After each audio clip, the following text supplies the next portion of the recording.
राधे राधे दोस्तों। यह आत्मा विखंडित तथा अघुलनशील, इसे ना तो जलाया जा सकता है और ना ही सुखाया जा सकता है। यह शाश्वत, सर्वव्यापी, अविकारी, स्थिर तथा सदैव एक सा रहने वाला है। अणु आत्मा के इतने सारे गुण यही सिद्ध करते हैं कि आत्मा पूर्ण आत्मा का अणु अंश है और बिना किसी परिवर्तन के निरंतर उसी तरह बना रहता है।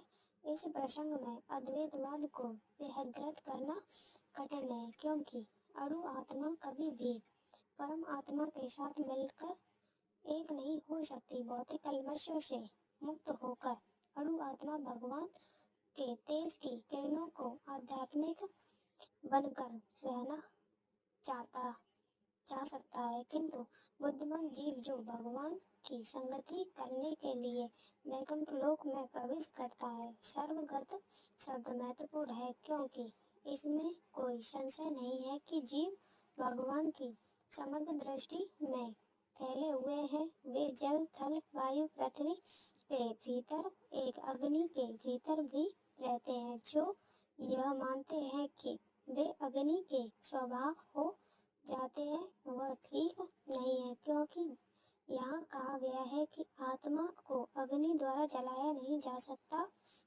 अतः इसमें संदेह नहीं है कि सूर्यलोक में भी उपयुक्त प्राणी निवास करते हैं। यदि सूर्यलोक निर्जल हो तो सर्वगत शब्द निरर्थक हो सकता है। यह आत्मा अव्यक्त, अल्पकालीन, सर्व अपरिवर्तनीय कहा जा सकता है। यह जानकर तुम्हें शरीर के लिए शोक नहीं करना चाहिए। जैसे कि पहले कहा जा चुका है कि आत्मा इतना सूक्ष्म है कि इसे सर्वाधिक शक्तिशाली सूक्ष्म दर्शी यंत्र से भी नहीं देखा जा सकता, अतः यह अदृश्य है। यहाँ तक आत्मा के अस्तित्व का संबंध रीति के प्रमाण के अतिरिक्त अन्य किसी प्रयोग द्वारा इसके अस्तित्व को सिद्ध नहीं किया जा सकता। हमें इस तथ्य को स्वीकार करना पड़ता है, क्योंकि अनुभव गम्य सत्य होते हुए भी आत्मा के अस्तित्व को समझने के लिए कोई अन्य साधन नहीं है। हमें अनेक बातें केवल उच्च प्रमाणों के आधार पर माननी पड़ती हैं। कोई भी अपनी माता के आधार पर अपने पिता के अस्तित्व को स्वीकार नहीं कर सकता।